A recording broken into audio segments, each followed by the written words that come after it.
How to redeem Netflix gift card. Hi everyone, welcome back to another episode. Today's video I'll be showing you how you can redeem your Netflix gift card. In order to redeem a Netflix gift card, you'll not be able to do it with the help of an application, but you'll need to log in from a web browser. So then to log in from a web browser, you open up a web browser of your choice. After that, on a web address bar, type in netflix.com. Make sure that you're already logged into your account. After you're logged into your account, you'll be directed to the home page. And on this page, go ahead and click on the try bar icon located in the top left corner of your screen. As soon as you click on the try bar icon from the list, go ahead and click on account. After that, it's going to direct you to this page where you need to scroll down a bit and you'll be able to find a redeem gift card or promo code.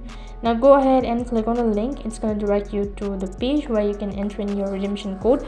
After that, click on the redeem button and then your gift card will be redeemed or used. In this way, you can redeem a gift card of Netflix. That is all for this video. I hope the video was helpful. If it did really help you, make sure to like, share and subscribe to our channel. Thank you for watching. See you in the next video.